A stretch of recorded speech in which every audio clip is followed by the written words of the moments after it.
نن شپه چې ټیک ټاک کې کوم لایف پروګرام تیر شو، زه میچ ته په دې نه وایم چې دا د دوه کسانو منځ کې مقابله نه وي، بلکې د خلکو منځ کې مقابله وي او دواړه په همزمان ګټونکي وي. دلته هیڅوک بایلونکی نه دی.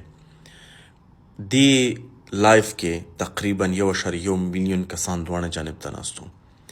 2.2 میلیون ډالر په 15 دقیقو لاندې خلکو ګیفټینګ کړی دی چې په دې کې به 80% ټیک ټاک اخلي. مربوط کې د خلک په کوم ملکونو ژوند کې بعضې ملکونه 50% ټیکس لري.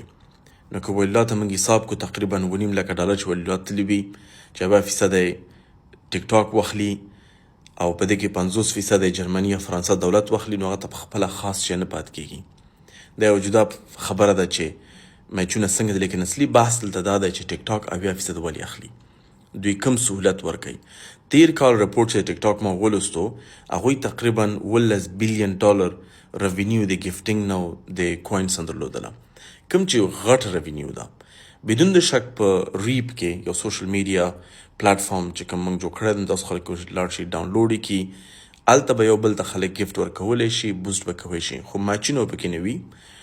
دویم مهمه خبره دا ده چې موږ به فقط 10% هغه کوم چې د کوین پیسې دي هغه به اخلو، سوپر پلیټفارم سپورټ شي، نه 80%. نو موږ باید په دې باندې ډېر بحث وکړو.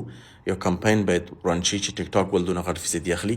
دا یو جدا بحث دی چې دې میچونو کې خلک پیسې ورکوي، څنګه خبره ده. بدون شک زه نه تاییدوم، بدون شک چې دغه پیسې بهتر هم استفاده کړي شي. که څوک یې والله ته ورکوي په حیث یو ګیفټ ډایرکټ دوی ته ولیږي، نو نه به دې 80% ټیک ټاک اخلي او نه به دې 50% دولت اخلي، ځکه ګیفټ یو سړی کولی شي خپل پیسې ګیفټ کړي. نو په دغه طریقه باندې دغه کلچر جوړ شوی دی، زما په نظر مناسب نه دی.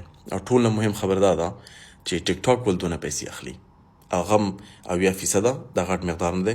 غواړم د میچ په اړه عموماً ستاسو نظر هم واخلم چې ستاسو نظر په دې کې څه شی دی.